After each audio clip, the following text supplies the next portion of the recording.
Welcome to another episode of the Traveling Hoopers podcast. I am your host, Alan Pettigrew Jr., and let's go ahead and get into it today. My bad. Pump the I mean, brakes. yeah, In front of me, we have my friend, Calvin McGowan. I'm sorry. I'm not trying to ignore you, bro. Go ahead and introduce yeah. yourself. Hello once again, everybody. I'm Calvin McGowan. It's always a pleasure to be here, and we are about to get into, the end of the college basketball season. So yes, My bad, man. I did 3 episodes of the Prospects Corner, and I'm so used to being alone, man. I'm not a team player anymore. it's okay. You can figure it out again. Yeah. Just like Gonzaga has to, because God, ooh, the Uh, boys they got thumped. I did not foresee this. I really thought this was going to look more like UCLA. Like after watching that UCLA game, I was like, oh, this is what happens when you just let your pros run. Okay, cool. This is okay, and that is not what Baylor came to do at all. like it. One, let me just say that I feel like just me, and like if I'm ranking games, right, as far as like the final four games between the men's and women's, and like the national title games, like it was the second most disappointing game I watched. The other one was, of course, the Baylor Houston game, where they basically did what they did with the Zags. They came out and got you down bad in the first half, and like you got your stuff back together, but like by then you're 20 points down almost, and they're kind of just cruising. Um, but I mean, and like I've seen some stuff talking about. Well, okay, I mean, people's you know how people are dumb with hot takes Yeah, and stuff like being like the Zags are overrated. I mean, like if you want to talk about like the idea that maybe they were historically good, then I mean, in fairness, like being beat by the only other team who was considered to have a realistic shot at getting you, who was also considered arguably historically good, doesn't exactly. necessarily stop you being historically good. As I'm like talking about it out loud, but like they weren't. It's just kind of like they lost to the one team. Everybody was like, "This is the only team that's got a real shot for real" from the beginning of the season, because both teams were monsters the whole way through, except for like what 2 games Baylor lost, I think. But like they and Gonzaga in particular ran through everybody, like getting here. They ran through good teams, they ran through mediocre teams. It didn't really matter. But like it was shocking. Like Baylor came out hot early. That not only did they come out hot, they came out with super intense D. And granted, I wanted Gonzaga to win because I'd kind of just like to see it happen. But like the defense that Baylor came out with and really kind of kept up the whole game was like, as someone who likes defense, that stuff was fantastic. Like a lot of ball pressure, just a lot of they weren't scared of contact. Um, and They like, even pressed a little bit. hmm, They pressed a little bit at some point. yeah, and it's just like, and that feel like that intensity really like bothered the Zags really the entire game, right? Because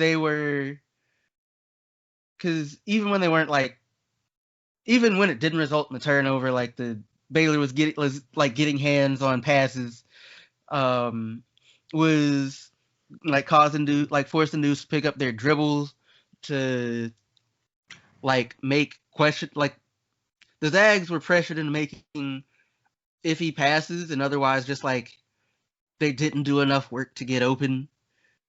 In fairness to them, right? And it's you say in fairness, like, and because this is basically a backhanded compliment to like most defense, but like most defenses you'll run across don't play like they're not intense like Baylor's defense was, right? And there are only a handful of teams that'll run defense that'll be up in your face like that. Like and like you might have a dude, right, on teams that's really like that, but like you don't the entire squad's not usually doing that. But that's what Baylor did.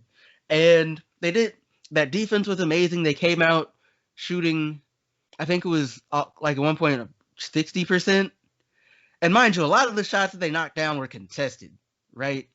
Um and they abused Gonzaga on the boards.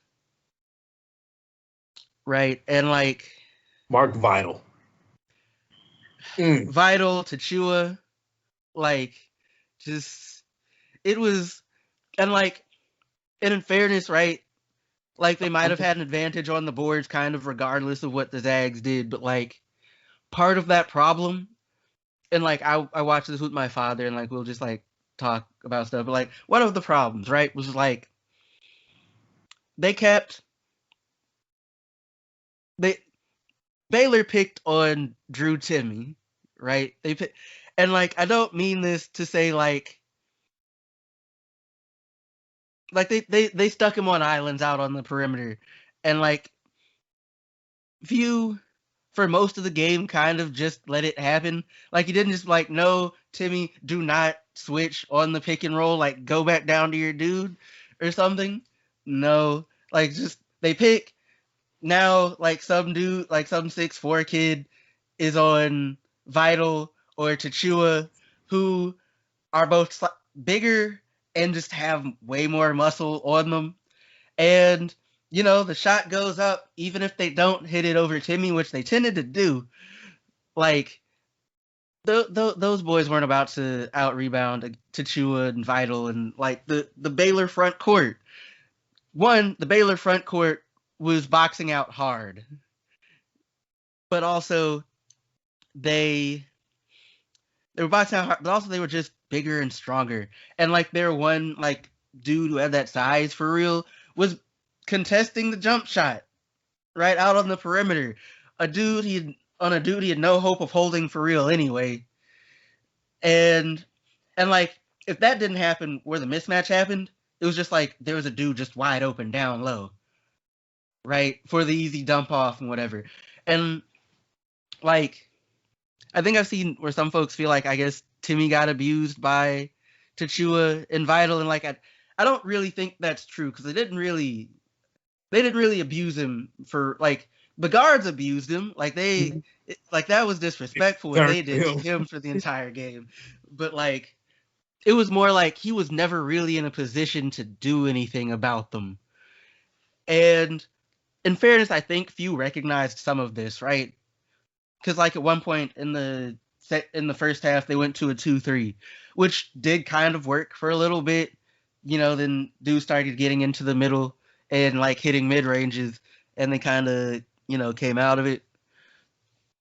But like, because like if you're few, right, you get to a point where just like you kind of have to pick and choose what you're gonna give up, right? Because like and if it was me, and I think he came to a different decision with trying to make sure to try to stop the threes and whatever, it's just like, because like, especially in that first half, it's like they're doing this on us regardless of who's guarding them anyway. It doesn't matter how close dude is, like it doesn't matter how close our dude is, how good that defense is, they're just knocking them down, right? Like at that point, you just kind of be like, we can at least try and stop the bleeding on the boards, right? Because what I think it they had, I think they. Let me pull this up. Because I want my numbers correct. Yeah. But like, I think Baylor finished with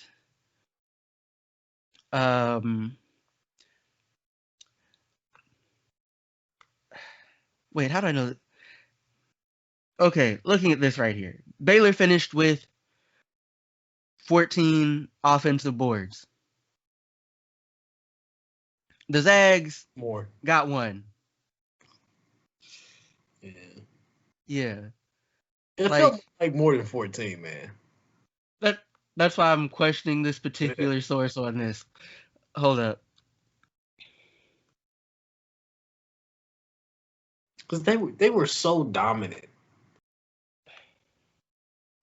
Maybe because Okay. even the defensive rebounds felt like offensive rebounds. Because it looks like they were just kind of crushed after some possessions. Like that one shot and goal. And then that was just going to open up for offense anyway. Yeah, it's like, okay, ESPN 16 offensive rebounds for Baylor on the night. The Zags, ESPN got 5, but it looks like basically all of them were just like the ball going out of bounds because no one is credited with, because only one offensive rebound is credited to a player. So yeah, basically, but like they controlled the boards. Yeah. Like they and like when they control if you, they're controlling the boards, and especially early they were knocking down everything. They cooled off. And like, if I was Mark Few, I was thinking like if I was Mark Few, I'd make sure my players like they shot 60% from deep or whatever, like that half or right at. They're an amazing 3-point shooting team, but they don't shoot like that. Yeah. Right. So like they're gonna cool off, but like there was a stretch where Baylor wasn't making shots, I think, in the second half. But like Gonzaga wasn't making them like they needed to either. Yeah. And again, that defensive intensity bothered Gonzaga all game long. Also, Corey, like Kispert, he basically he disappeared. He got smothered. That was like I was excited for this game for Corey Kispert because I was like, this is supposed to be one of your lottery picks. Like this is one of your go-to guys. This is 6'7", big dude. Like we've been talking about him as one of the best shooters the entire like year. And then like the farther we go, he starts to kind of just look like just a shooter. And then in this game, it's like that doesn't even fully work. It's a weird one here. Like I really thought they would have had a chance considering like the 2 lottery picks with Jalen Suggs and Corey Kispert, but I think some of it realize that. I think some of it, especially early, was just like the level of intensity Baylor played with on the defensive end, right? And like I think some of it being real and like people would be like, they've been better prepared. Like I've seen like they've been better prepared if they had like been like a power conference. It's like no, they wouldn't, because like it's like there are 2 teams that are this good, and they can't play themselves. Exactly. But also like the way they limited Drew Timme was like they kind of didn't let him get the ball for real. And like he turned it over a fair bit as well, but like they didn't really let him get the ball really in places that like he would have liked to, probably a little lower, because he was like, even when he was posting up, he was getting it kind of high, right? Like he was still making shots, don't get me wrong. Like he finished, but like in this game, for example, he only had 7 field goal attempts. He hit 5 of them, but he only took 7, right? And like some degree, I think Gonzaga, and maybe this is because of the UCLA game, but like they didn't, especially early, they didn't come out with like the energy, right, that you'd seen from them in some of the other games. Yeah. Right. And like I think there was one point in the game, this was in the second half, Kispert got a block, I think it was, like saved the ball from going out of bounds. Like granted, he threw it in like a just kind of open space, and like none of his teammates ran to go and get it. Like he gotta, and it's like, as somebody who like coaches, like I would be high, right? If the rest of the crew's like, he does all that work, like you can at least run to go and get it. And then Baylor scores. Like basically immediately off that getting the ball back that he saved, they score. And it's just like, where's the effort? They look dejected. Like I wonder how much that UCLA game took out of them. Like that was one of their biggest dog fights the entire year. Like it really came down to a Jalen Suggs, not heave, but a Jalen I mean, that's how Suggs. they won. Like, I feel like they probably could have won without it, but that's how the game ended, right? Look, they would have, but it would have had to go to double OT. Yeah. And like Johnny Juzang is a guy, but Bleacher Report also showed him as like the number 48 prospect in the draft right now, which means he's like a second round guy, which doesn't mean he's there fully. Like they're even saying like it's just come back for another year, show us what you got. And that dude in Tyree Campbell with his wonderful hair. I know some of y'all was hating. Calvin, I think it was you. No, it was not. But no, if a dude like Johnny Juzang can push you that far, then what you're working with Baylor is a completely different conversation, right? So, yeah, but like I also feel like keep in mind with like UCLA and also with honestly most teams that play Gonzaga or like it's happened frequently, right? It's just like in order for UCLA to hang around like they did for real, like they played amazing. Yeah. Right?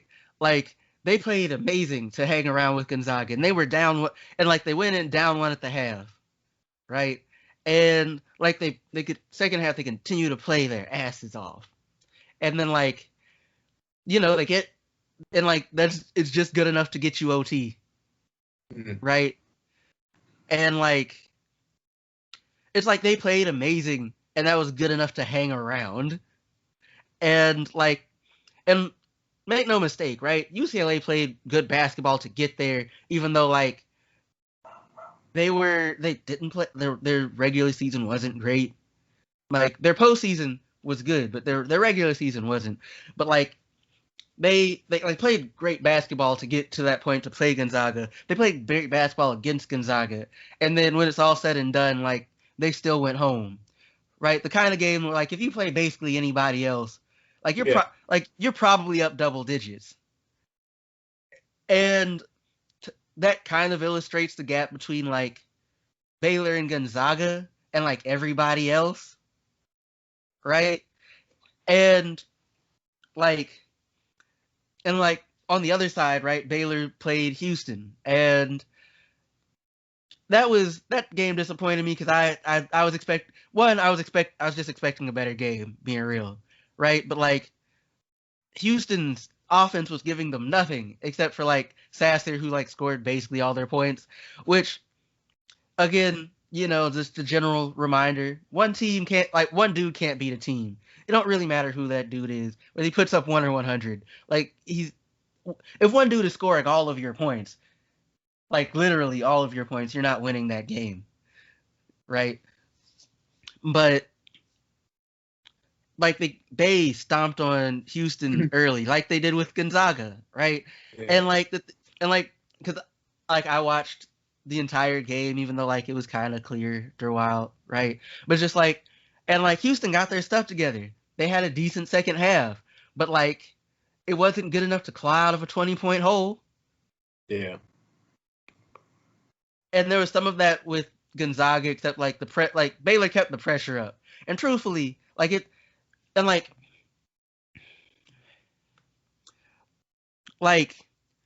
Gonzaga like shot at a higher percentage than Baylor did, right, from the field. And they shot more free throws, even though they didn't make more. Mm. And Baylor actually shot well from the free throw line, which is something they struggled with all year.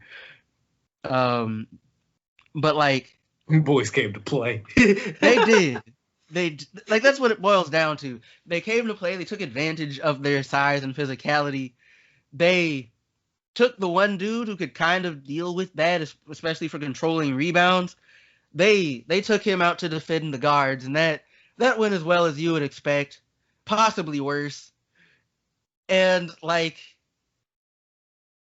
Gonzaga, they did. I'm not gonna say few didn't adjust. He tried to make adjustments, but like he didn't. I guess he didn't make the adjustments that he would have needed to. And like with some of it, there's not a whole lot of adjustments to make too much. Like when they're knocking down everything, wouldn't you have your hand in their face? It's like, granted, that's not going to keep up, but that's the problem. Yeah. And like it's one of those games where it's kind of like, I don't know, it feels like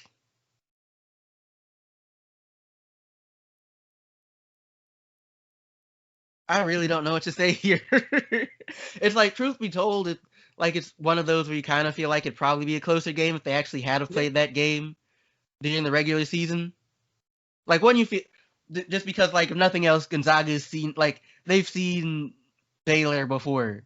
Yeah. Now, if Baylor comes out playing like this, like, it's just a hard game to win, right? Regardless of what you do, like knocking down everything, like it felt like all the offensive boards, right? Just controlling the glass, hitting at a ridiculous percentage, especially from deep early, and like just being downright antagonistic defensively, which I'm here for. I just would have liked Gonzaga to, finally get a chip.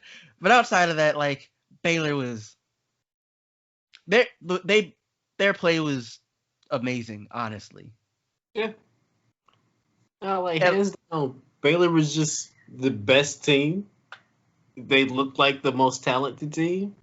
And almost to like play devil's advocate, I almost feel like their final four games before this were precursors to what's happened to like the next level. Like, Houston's supposed to have like this defense that's supposed to stop you, right? Yeah, and that's like, and it didn't at all. Didn't even against Baylor. Budged.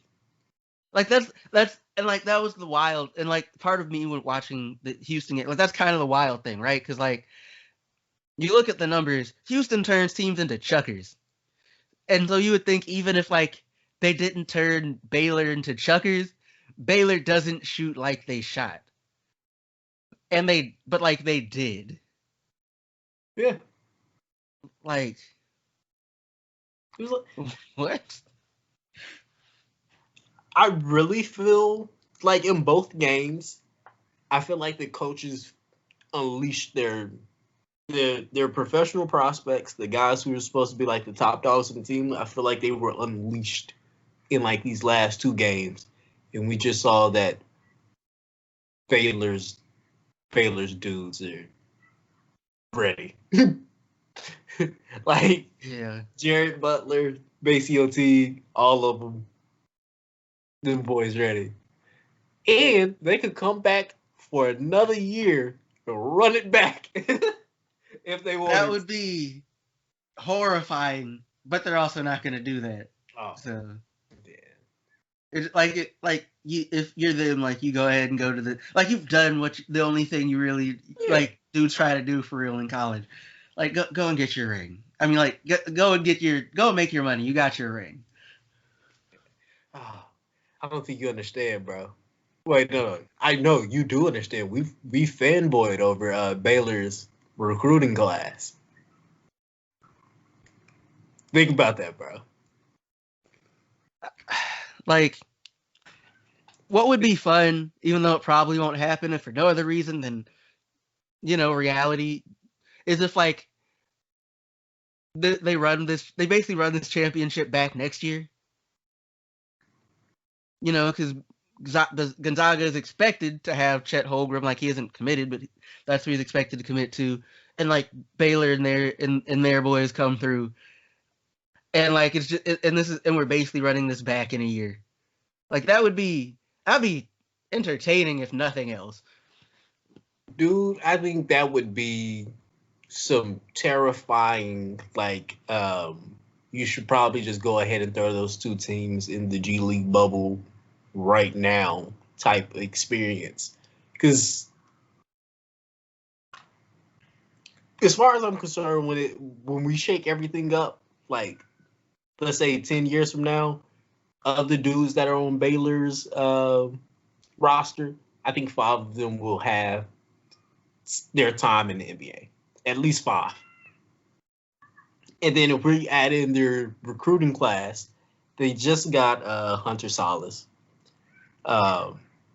They have a freshman there now, Julian Strother, who is promising. Like, I might be projecting here, but what I see from Gonzaga is if you stay there long enough and you produce, there's going to be a chance that you get some type of love. And then Baylor bringing in a top 10 recruit, and then Langston Love, who's gonna fit in perfectly with the guards, who's 6'3", he's a bulldog, he's surgical, he's a shooter, and he gonna play hard-nosed defense. Like, and then we got dudes like LJ Cryer, who are just gonna get a year better, who's on the bench. Yeah, nah, that would be a super team, bro. Right. I guess moving away from the men's for a second, I would like to talk about like the women's, because like, okay, well, let me start by saying that like none of the women's games disappointed. I just want to throw that out there right now. But like they all felt fairly poorly officiated. Well, not so much the title game, but the Final Four games. And like I'll explain why here in a second. But so in these games, Final Four, UConn lost to Arizona, which was surprising because it's, the UConn women's team, right? And they have Paige Beckers, who's player of the year, player of the year as a freshman. All 5 awards. Yeah, like she collected a lot of hardware, like on an individual level. And like fairness, I had not really seen her show the one game of UConn's I caught in the regular season. She was just kind of there. Like she didn't look bad. She looked like a good freshman. But like I actually got to see her work for real, like watching some of the tournament games. And like I get why I get the hype now. Definitely a lot more than I did, right? Yeah. But like against Arizona, well, first off, again, Arizona just they came out ready to play, right? Kind of not unlike from an intensity standpoint, from an overall play, not unlike how Baylor came out against Gonzaga, right? Just knocking down shots, causing all kinds of trouble defensively. Ari McDonald is a problem, right? She's not that big, about 5'6", but at least that's her listed height, and it doesn't really matter because she spent basically the entire tournament doing basically what she wants, knocking down shots from deep, getting into the paint and finishing. She had no problem scoring. That did not change against UConn at all. And granted, Beckers was basically UConn's offense during this game, during that game, which is bad if you're UConn because you probably need other people other than her to show up consistently, and at least that night they didn't, right? Because Arizona played good solid defense on everybody, but this, I don't know if it's a microcosm of the game, but it's just something I distinctly remember seeing.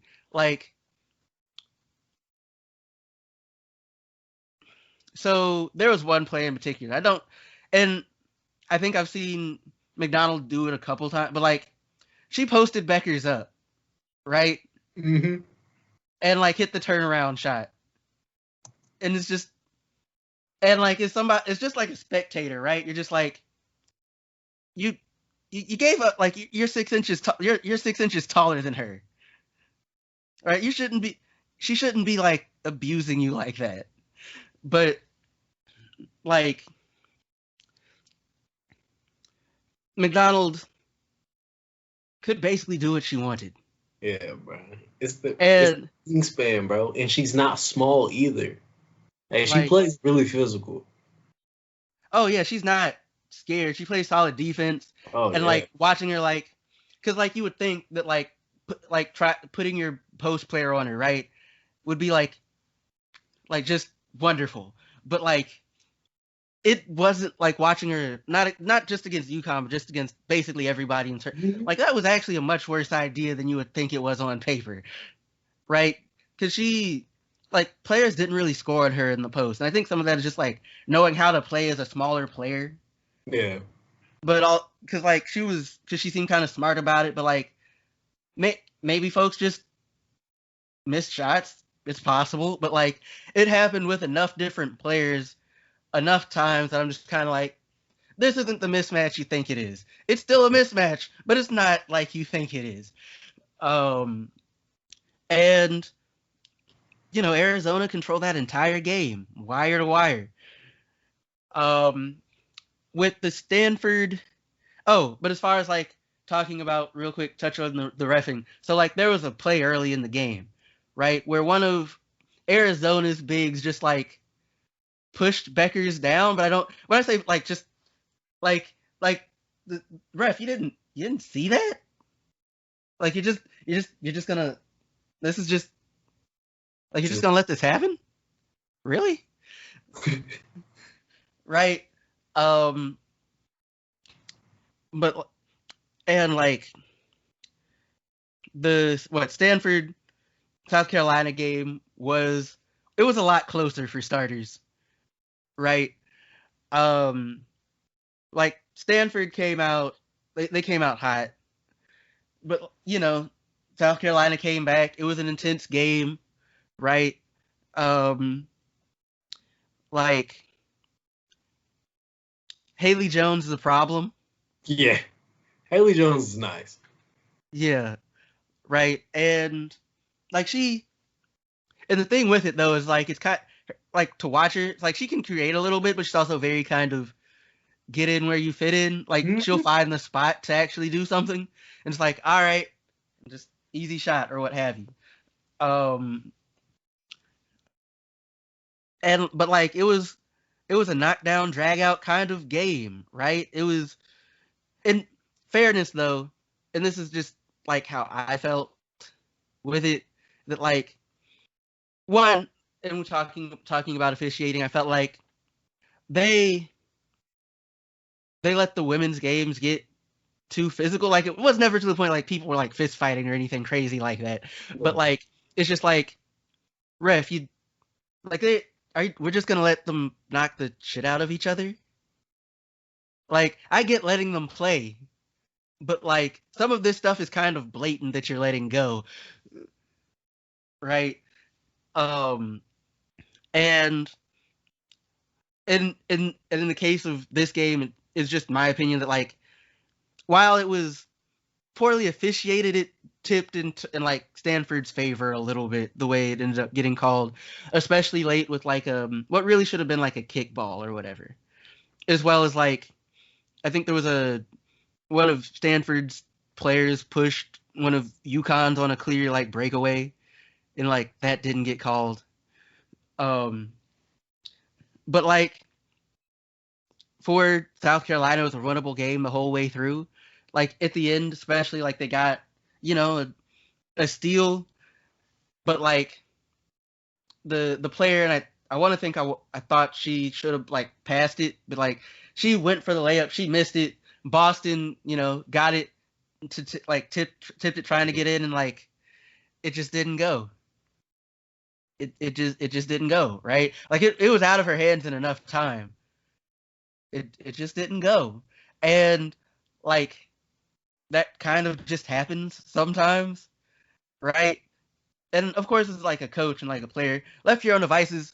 you want to leave with a game where like you don't have to be like there's no like what if like the refs had called some stuff they didn't they let go, or like or like you don't want the what ifs and what have you, and like Exactly. and my understanding is apparently Boston, like one of the games South Carolina lost was also a tip in like that, or like that didn't go right. And like South Carolina's a young team. Like Stanford, a lot of their players were seniors. Yeah. South Carolina's players are like what, sophomores, juniors, freshmen. So like basically the entire crew should be coming back, pretty much, right? Barring any like transfers or what have you. So like they'll get another whack at it. Like they'll get some more tries. Granted, they'll have to do it against a UConn team that is going to be disgusting. But that's neither here nor there. But Ozzy Fudd. yeah. Herb Beckers. Um, That's not gonna be fun. but like regardless, like Stanford survived, and that's how it goes. They survived. They got to the title game, a game against Arizona, a team that they blew out when they played them in the regular season, right? Um, and like they talked about it in game, like they know how to defend McDonald.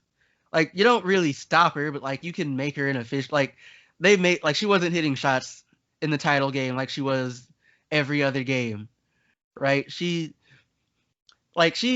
still scored. Like she got to the line. She hit big shots. But like she wasn't she like she was like 3 games before she went for like basically 30 a game. Yeah. And like that didn't happen here. Like that didn't happen title game. But what's it? Pellington. Like she had a teammate Pellington who showed up big for them, right?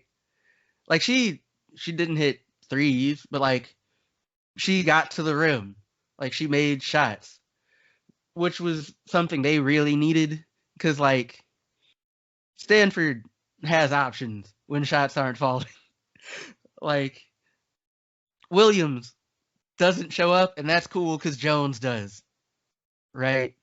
It's like that with Stanford, but like Arizona, like they came out, and at first like it felt like maybe they were coming out kind of like they were in their own heads a bit, but like after a second, like that whatever kind of hesitation kind of went away, and it was a it was a good it was a very solid game, right?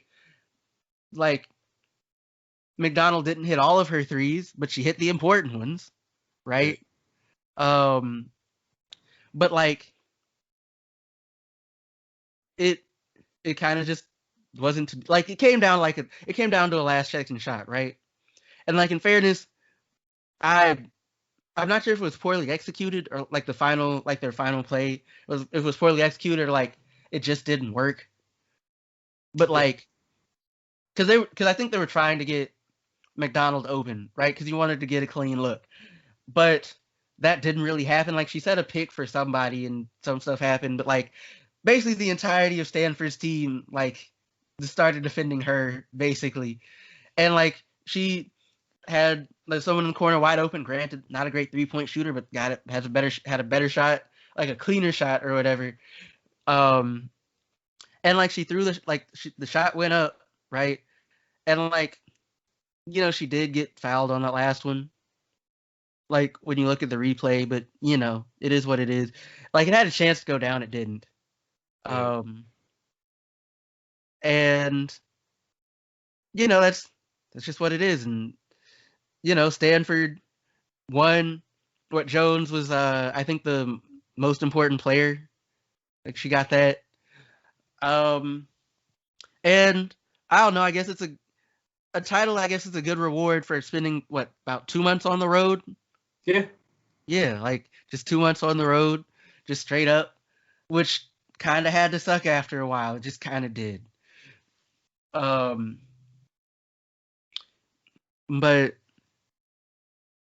it again, like just it was really good basketball was played these tournaments, honestly.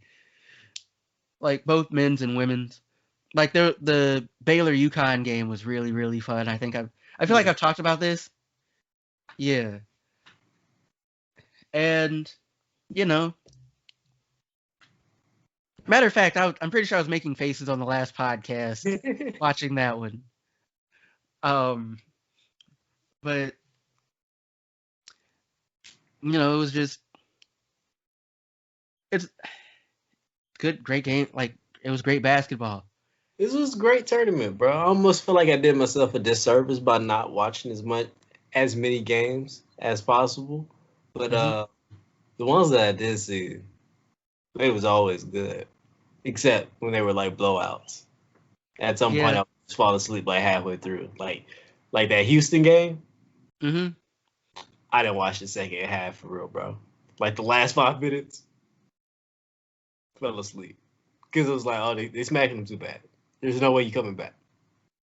Fair, but like what I will say with that one though, unlike most of the other blowouts I saw, not the Houston game, but like the Gonzaga Baylor game, which I guess technically wasn't a blowout, but Baylor controlled the entire game. So same difference ultimately. Is just like with the Baylor Gonzaga, even though like it was a blowout, like it was still an entertaining game. Yeah. And maybe that's because I like defense and like the intensity of Baylor's defense, which I've talked about at length, and I feel like I've just kind of been rambling the last 15 minutes. But like the way Baylor dominated was fun to watch, which you don't. Now that I think about it, you don't see that much. Where it's like even the blowout is fun. It's like yeah, it's frustrating because like the team I wanted to win did not, but like that was some entertaining basketball being played. Like that defense was amazing. Baylor knocked down everything they looked at the first half, and it was a good way to end the season. I think even well for everybody except Gonzaga. Oh yeah, yeah. No, that poor Jalen sucks. Also, that Baylor UConn game really should have been a Final Four game. It was just very, very good. Oh yeah. It's a top notch game, bro. Yeah, I just been rambling, but Oh no, you good? you have anything you want to add before we switch gears more towards coaching carousel and stuff? I do not, bro. You know you are the master of ceremonies when it comes to college basketball. That's why you are a pillar of this podcast, my man. So I bow down to you and let you go ahead and get your solo podcast on. Cause I don't think I could have did what you just did. So congratulations. And you did it very analytically. You hit all of the things. You sounded like a coach, my guy. So let's go ahead and get into the carousel, the coaching carousel, where I can be more useful. Okay, to start with, because I'm not like in fairness outside of Smart, I'm not sure who we touched on in prior podcasts off the top of my head, Yeah. but I know the coach for Loyola Chicago, Porter Moser, has left Loyola Chicago. Yeah. And I suppose the blessings of Sister Jean to go play for Oklahoma. I mean, not play, coach for Oklahoma. Is fit Got, my sister Jean into it? I'm just like, you're in Oklahoma. God cannot help you now. I'm being that actually came off as far Yeah, meaner that's than I dark. intended it to be. That was far meaner than I intended it to be. Oh yeah, don't do Oklahoma like that. They just came off they made it to the tournament. They got a decent recruiting class coming in. They got some nice guards. They got some skill out here. Um, do they hold up after the Moser talk? We will see. I haven't seen anybody open up recruitment, so it looks like they still down with them. But also anybody who can manufacture back-to-back not Final Four runs, but getting that deep into the tournament with like somewhat level of consistency with like your team, like from the fact that you had a freshman on your first team that went to the Final Four, and then that freshman is now the star for your Elite Eight run. Like Yeah. that's pretty big. As a recruit, I think I would respect that enough for me to be like, I know the coach that I came here with isn't here, especially if I'm going for the school, but it's usually not that easy, especially with like the personal connections and whatnot. So we're gonna see. Because I believe the recruits that are going to Oklahoma that I know of, I believe like CJ Nolan has connections to Oklahoma. So I think he would probably slide regardless. And then I'm probably butchering my man's name, but behind Cortez. He's another guy, another point guard that's going to Oklahoma, and he's from Oklahoma. So that's the in-home recruit. Where you gonna go? Oklahoma State? We're just kidding. We'll keep that Dallas pipeline strong. But this is this is a move that was like interesting and weird to me because it's like I would feel like you almost got status at Loyola of Chicago at this point, right? Pretty like I'd have to like something close to it, I'm sure. Like, what you holding over me an actual championship? Like, how dare you? Like, I know you have one, but how dare you? I mean, you can't even really hold that one over him because that was like 50. No, no, no, no, no, no. It was like 60 years ago. Actually, it'd be over 60 years. I'm pretty sure it was before like my parents were born. Um, like so it's Yeah, ninety but percent, 90% of your fan base don't know you won. yeah, like but Richard Pitino has been fired from his job at Minnesota. Not to be confused with Rick Pitino, his dad, which could get confusing. But like, yeah, he's fired at Minnesota. He's the new coach is a Ben Johnson, who is an assistant at Xavier. Okay, that's pretty dope. Well, Uh, not Richard, oh, but also you know. Pitino is now the new coach at New Mexico. So there's that. Okay. Yeah. Again, the son, not the father. He's still at Iona. Yeah, Rick, not the dick. Gotcha. Yeah. Lord. Okay. Roy Williams, as I'm sure like many of y'all have heard at this point, legendary coach Roy Williams retired from North Carolina. Um, he and he had a wonderful career. My understanding is he was kind of brutal to himself in like his like speech about it. Like I didn't like I ran across like I didn't see it, but like I saw him talk about it, and I'm like that sounds like I probably don't want to sit and listen to that. Yeah. Like is like you don't need to beat yourself up. You just it's okay. Just go enjoy retirement or whatever. But like I can understand. Like he's been at it for a long time. Yeah.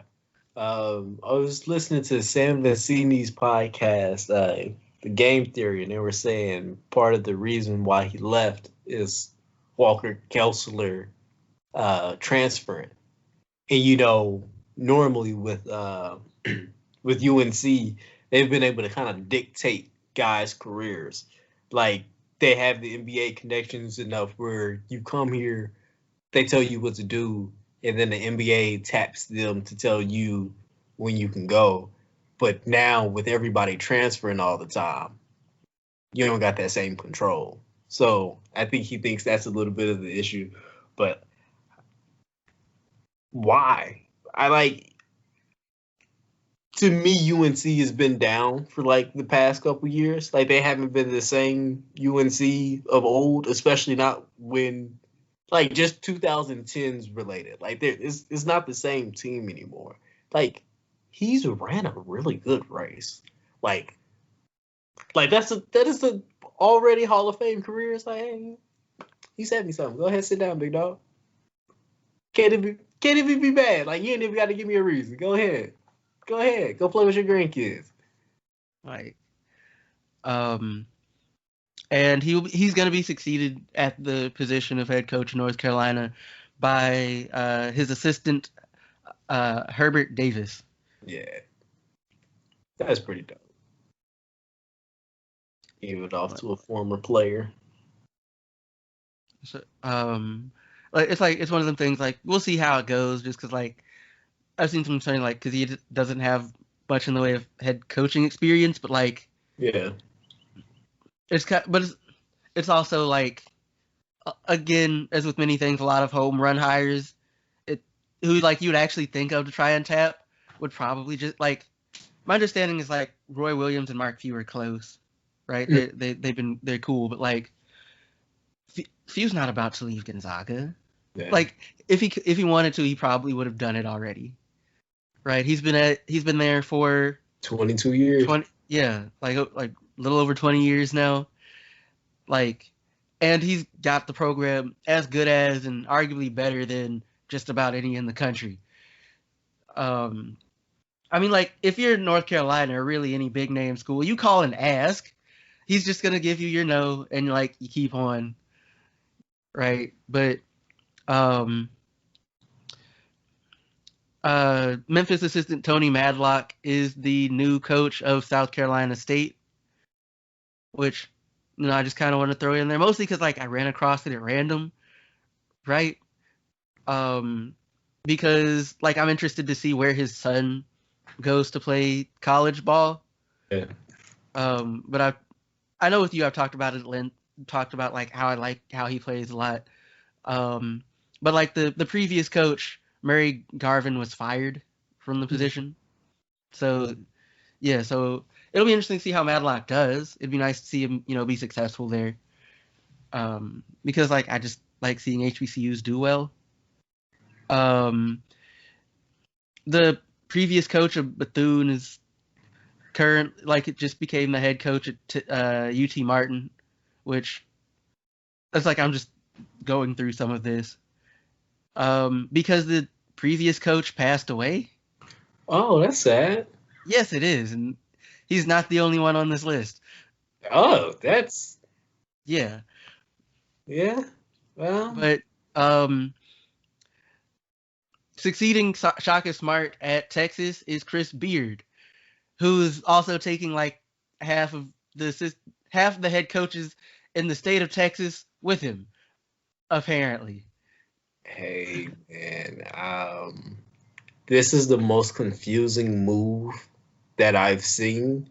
Just off, I don't know who he couldn't get at Texas Tech that he couldn't get in Austin. I guess it's a little bit different. But if your team continues to be good, I guess that's not really that much of a worry. I guess the name Texas kind of gets you out of just recruiting the state. But if you look at the state, we have the best 2022s, like probably pound for pound, the state has the best 2022s. And I feel like he could have got like a good number of them in this class coming up. Like he already had Jalen Tyson. If Tyson has a really good year, that's just going to make it look even better. But hey, didn't you say this is his alma mater? That's my. Let me double check before I'm like, saying wrong things. Which I mean, I suppose I should say them loudly, but I don't like doing that. Yeah. But whatever the connection is, this seems like a weird time to have jump ship. But I mean, hey.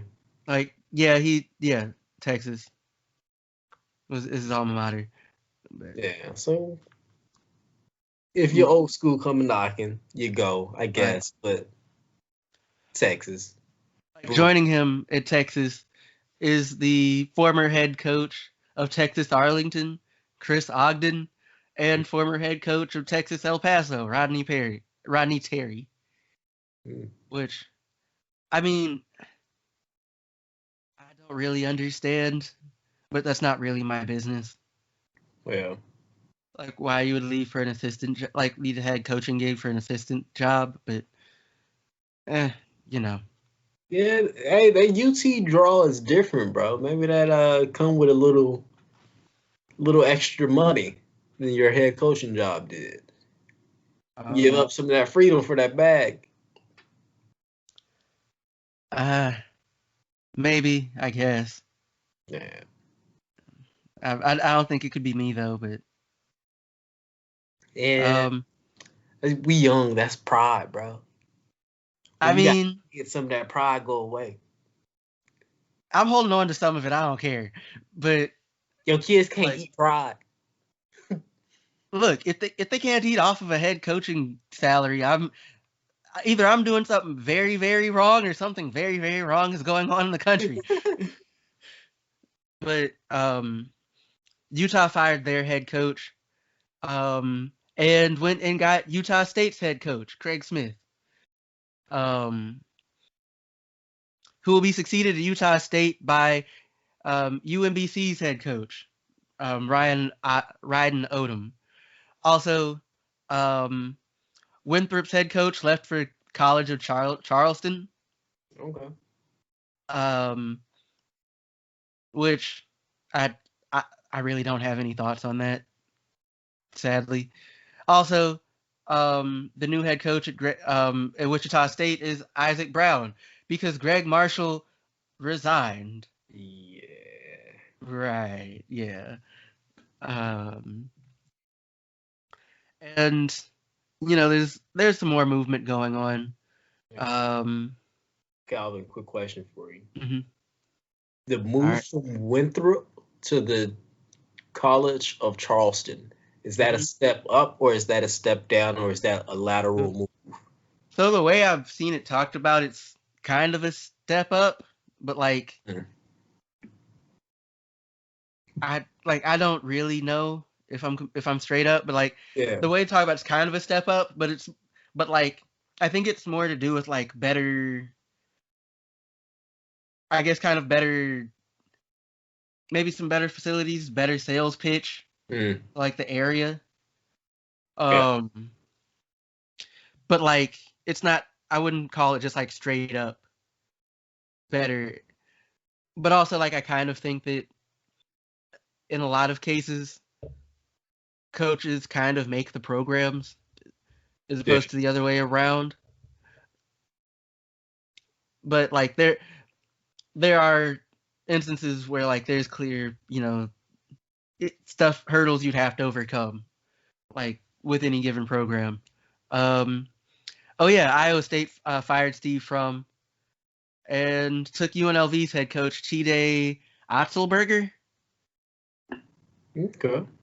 Of course, Mike Woodson is now the head coach at Indiana for reasons only God knows.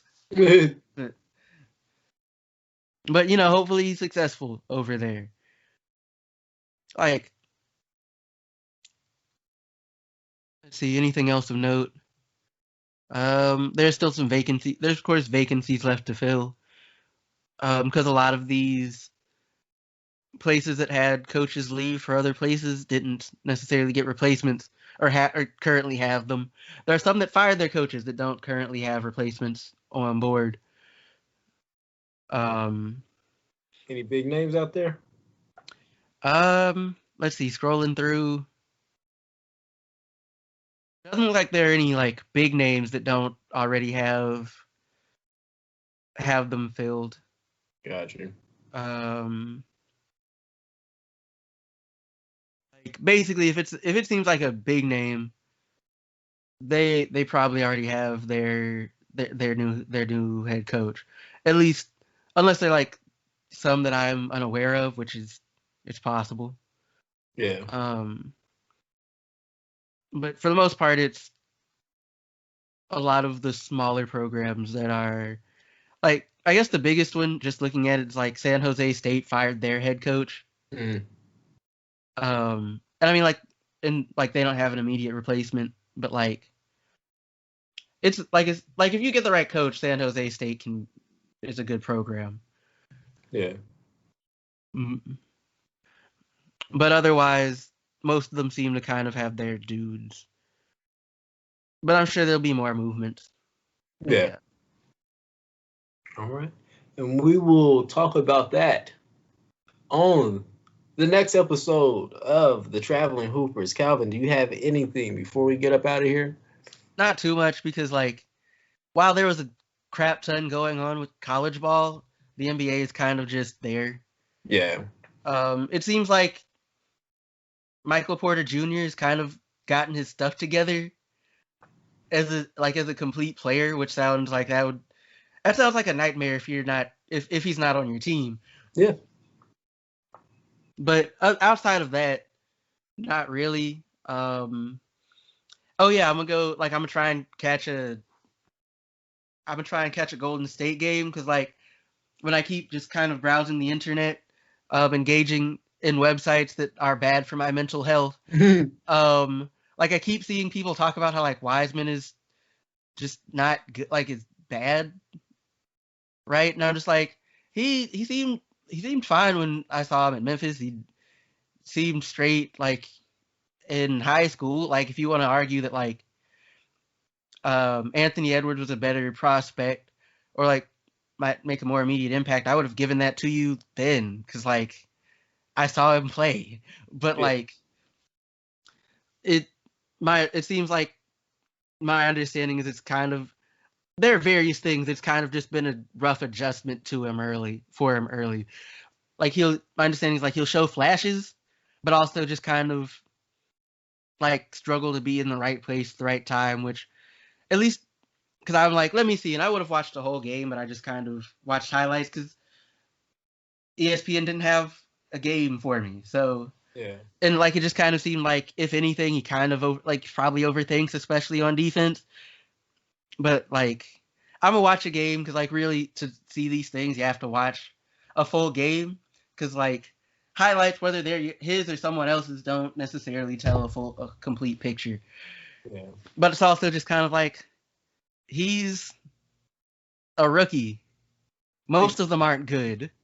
Even the good ones aren't generally that good by NBA standards, right? Like Luka Doncic he wasn't a normal rookie. Yeah. Like, but Started profession for what, like 4 years? And like already had like pro hardware. Like, but yeah, I'm gonna try and I think there might be one. I have to check. Either this Tuesday or next, I'm gonna try and catch, so I can figure out if he's as bad as some people seem to have convinced themselves that he is. Mm-hmm. Which I don't know. It just seems like a relatively hard sell for me at this point. But also, I'll talk about it with you off the pod, because I'm just like, I have thoughts about Kerr, but also just more generally. Yeah. Yeah. All right. And if that is it, thanks for closing out, Calvin. We are done. Thanks for tuning in to another episode of the Traveling Hoopers podcast. I've been your host, Alan Pettigrew. My good friend, Calvin McGowan, is standing right in front of me. And go ahead and do the official sign out. Of course, thank you all for joining us, for staying with us to the end. If you are, of course, you can find us wherever you find your podcasts. If you are joining us on YouTube, like, share, subscribe, leave something down in the podcast. I mean, in the comments. Take that out. He's not taking that out. But what was your favorite game of, the postseason for college basketball? What are you looking forward to the next college basketball season? Or if you're a WNBA fan, what are you hoping for to get out of with the draft with your team? Calvin out here trying to give y'all homework. Bye. I mean, just put it in the comments or don't. It's not that deep.